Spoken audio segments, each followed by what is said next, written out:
Bonjour à toutes et à tous, bienvenue dans ma nouvelle seconde base autonome durable avec un nouveau décor. Je suis Stéphane Vivaliste et aujourd'hui je vais répondre à une question que nombre d'entre vous m'avaient posée et la question est: va-t-il y avoir une guerre avec la Russie? Alors je vais répondre à cette question en trois parties. Alors dans la première partie, je vais exposer les faits et raisons qui pourraient déclencher la guerre. Dans la seconde partie, je présenterai les arguments qui peuvent expliquer qu'il n'y aura pas de guerre. Et la troisième partie sera mon analyse et opinion à propos de la question de la guerre va-t-elle commencer et y aura-t-il une guerre nucléaire? Alors commençons par la première partie qui va présenter les arguments qui peuvent justifier que la guerre pourrait bien avoir lieu dans les jours, voire les semaines qui viennent. Alors, disons-le, la peur de la guerre vient de plusieurs facteurs objectifs. Alors d'abord, de l'amassement de troupes et de matériel de guerre à la frontière russe, qui est un fait objectif. Ensuite, il y a les craintes qui viennent, on va dire, d'un fait historique bien connu, qui est que lorsque un empire décroît et un autre empire se lève, eh bien ça finit toujours en clash et en guerre entre les deux empires. Et on sait même de manière sûre et objective que la guerre entre la Chine et les États-Unis a déjà commencé sur le terrain, on va dire, économique. On sait aussi que tout simplement les États-Unis vont perdre cette guerre car tout simplement les usines de production sont tout simplement en Chine et non aux Amériques. Ça, ce sont des faits. S'ajoute aussi le fait que la guerre larvée entre la Chine et les États-Unis s'intensifie et d'un point de vue stratégique, eh bien, attaquer la Russie, qui est un satellite chinois, serait une manière, on va dire, indirecte de s'attaquer à la Chine. C'est le phénomène d'affrontement par intermédiaire, comme on l'avait vu pendant tout simplement la guerre du Vietnam, où le monde, on va dire, communiste et le monde capitaliste s'affrontaient au Vietnam indirectement. Les deux puissances, les deux idéologies s'affrontaient au Vietnam. Et la Chine et l'URSS, simplement dans cette guerre, armaient les Vietnamiens du Nord, les communistes, et le bloc occidental envoyait des troupes pour tout simplement combattre les rouges vietnamais et coréens. En dernier, ce qui peut déclencher, on va dire, la guerre et que la Russie, tout simplement que les Russes ont très envie d'une revanche sur les Américains et sur le camp occidental à plus large échelle. Et on va dire, les Américains ont gagné la guerre froide et ça a humilié, on va dire, la Russie. Donc l'esprit de revanche peut déclencher la guerre. Donc, avons-nous des raisons d'avoir peur, de craindre la guerre? Alors je peux comprendre la peur car il y a un risque réel, évident. Ceci dit, il y a aussi pas mal d'arguments qui peuvent en dire indiquer que tout simplement la guerre ne va pas avoir lieu. Et ça me fait une bonne transition vers la seconde partie qui va donner, on va dire, les arguments contre l'idée que la guerre va commencer. Premier argument, et c'est toujours mon dada, c'est la logique. Vu que le front est plus proche des Russes que des Américains et qu'on est en plein dans une pénurie, une grande crise énergétique, donc produire et envoyer le matériel nécessaire sur le front est très compliqué pour le bloc de l'OTAN et le bloc occidental de l'OTAN. Deuxième argument, la capacité de production. Et oui, les Américains peuvent couler des tanks dans des moules et peuvent fabriquer des avions, mais le souci rapide qu'ils auront est que les microprocesseurs, par exemple, qui font fonctionner la haute technologie militaire, est, on va dire, sous contrôle chinois. Sans parler des pièces tout simplement détachées pour construire le matériel de guerre. Je vous rappelle que le bloc occidental a passé des décennies à délocaliser la production dans des zones proches de la Chine, voire même en Chine. Donc le bloc occidental n'a pas le contrôle sur le processus de production de matériel militaire, on va dire. Donc une guerre serait en fait vite terminée faute de matériel et les Américains le savent. Troisième argument est que l'armée américaine s'est usée et épuisée dans des décennies de guerre incessantes. Et la Russie, non. Et pire, on sait de manière, on va dire, factuelle, que les Russes ont développé des technologies supérieures à la technologie militaire américaine. Donc les Américains n'ont pas la capacité de production en masse, de quoi surpasser, on va dire, le bloc Chine-Russie, donc sino-russe, et les Américains n'ont pas la supériorité technologique. Donc ils n'ont ni la masse, ni la qualité pour vaincre. Alors quatrième argument, la Russie, on va dire les Russes, veulent leur revanche de l'humiliation de la chute soviétique. Et le peuple est encore viril. Alors que le peuple, on va dire, américain est trop épuisé par des décennies de guerre incessantes, comme on l'a dit. Et les États-Unis n'ont pas des millions de jeunes hommes ou femmes en pleine santé à envoyer au front. Car les Américains, on va dire, ont tendance à être plutôt obèses, soit en mauvaise santé.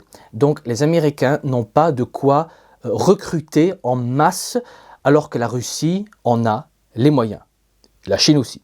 Cinquième argument, si une guerre commence, eh bien la Russie coupe les approvisionnements en gaz et électricité dont, on va dire, l'Europe a un besoin vital. Donc l'Europe s'effondrerait en quelques semaines sans même combattre. Donc les Américains seraient très vite seuls dans ce conflit. Et même pire, l'Europe serait obligée de se battre aux côtés des Russes contre le bloc américain, donc de faire au moins un blocus anti-américain qui isolerait et ruinerait complètement les États-Unis. Parce que les Russes diraient, soit vous faites ça, soit on vous coupe le gaz et l'électricité. Donc on serait obligé d'obéir. Sixième argument, les États-Unis sont de fait, on va dire, un pays du tiers-monde. Et leur économie ne tient debout que parce que la Chine achète la dette d'État des États-Unis.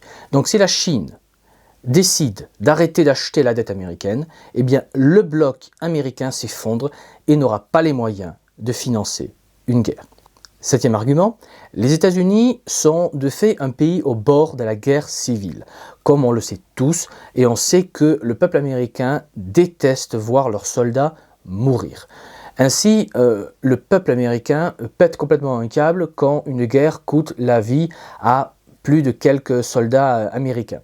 Et une guerre contre la Russie ne coûterait pas la vie à quelques centaines d'Américains, mais à des centaines de milliers, voire dans les pires des cas, des millions d'Américains. Donc le gouvernement américain sait que s'il y a trop de morts, eh bien la guerre civile éclate aux États-Unis et, de fait, le gouvernement américain perdrait la guerre. Donc si on résume, le bloc occidental n'a ni la capacité de production, ni la masse, ni la qualité matérielle et humaine pour mener et gagner une guerre, une grande guerre. Donc le résultat d'un conflit armé serait, on va dire, évident et serait en défaveur de l'OTAN et des Occidentaux.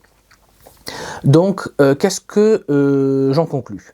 Et ce sera évidemment la troisième et dernière partie, et oui, je vais là donner mon avis.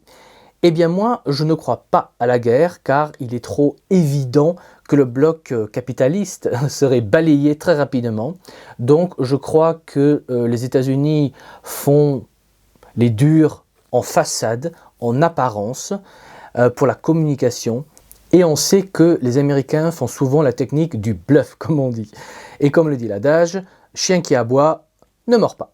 Donc moi je crois que l'OTAN simplement ne va pas bouger, même si la Russie va envahir l'Ukraine, tout comme l'OTAN n'a pas bougé pour la Crimée. Je vous rappelle que Poutine, alors qu'on l'aime ou qu'on ne l'aime pas, le fait est que c'est un brillant joueur d'échecs. Et il a su gagner en Crimée. Je vous rappelle aussi que la dernière fois que les États-Unis ont affronté la Russie avec un intermédiaire, eh bien la Russie a gagné. Et je parle bien entendu de la guerre en Syrie. Car on ne le dit pas souvent, mais la Russie a gagné contre les États-Unis en Syrie. Et cette guerre en Syrie a montré aux Américains eh bien, que les Russes peuvent les vaincre. Les Russes l'ont montré à nouveau avec la Crimée.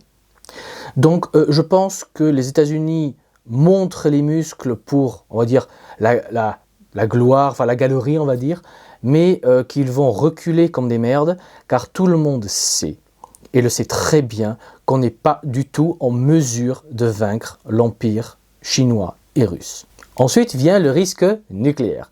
Alors je ne pense pas qu'on aura une guerre nucléaire, car les Américains, comme les Chinois et Russes, pensent aussi tout simplement à l'après-conflit. Et on va dire balancer des bombes, c'est très mauvais pour le commerce et les relations diplomatiques. Et surtout, si les États-Unis balancent des bombes, ils seront rayés complètement de la carte, ce qu'ils ne veulent pas évidemment. Et la Chine, comme la Russie, n'a pas intérêt à détruire les États-Unis ou l'Europe, car les États-Unis représentent quand même un marché pour simplement pour acheter leurs produits chinois et russes. Et les Russes et les Chinois peuvent très bien gagner la guerre sans bombe atomique. Il suffit de créer d'une part une grave crise économique qui ruine les États-Unis et d'autre part financer des groupes séparatistes, donc faire éclater les États-Unis de l'intérieur, et tout simplement une stratégie plus efficace et moins risquée que de balancer tout simplement des bombes atomiques. Et je ne parle pas évidemment simplement des cyberattaques que les Russes et les Chinois peuvent très bien faire. Ils nous l'ont déjà montré. Donc non, je ne m'attends pas à une guerre. Par contre, je m'attends à ce que les Russes nous fassent payer littéralement très cher notre alliance aux États-Unis simplement en limitant ou augmentant les prix du gaz et de l'électricité que nous importons de chez eux. Donc moi je m'attends à beaucoup de cinéma qui va au final faire pchit, comme le dirait Chirac, et au final nous on aura de fortes hausses de prix comme punition, on va dire, de toute cette histoire. Donc pas de guerre, mais plus de pauvreté et moins de pouvoir d'achat. À ceci, je dois ajouter que depuis des années et des années, la stratégie russe est de faire gonfler les conflits afin d'en retirer plus lors des négociations plus sérieuses. Et donc, il est tout à fait possible que la Russie fasse encore gonfler le conflit afin de pouvoir récupérer au final qu'un bout de l'Ukraine comme le Donbass par exemple.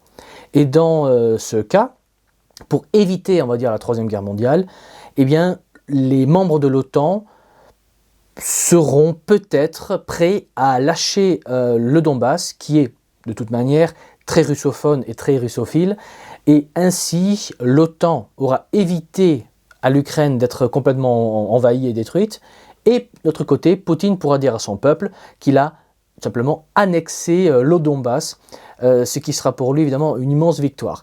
Et donc pour les deux camps, on va dire, ce serait un scénario tout à fait acceptable et possible. Voilà, donc n'hésitez pas à me donner votre avis dans les commentaires, partagez la vidéo pour rassurer le plus de personnes possible, et surtout abonnez-vous à la chaîne et laissez un pouce bleu pour nous soutenir. D'avance, je vous en remercie, et sur ces belles paroles, je n'ai plus qu'à vous dire, comme toujours, préparez-vous, anticipez, et je vous dis à la prochaine fois. Allez, ciao!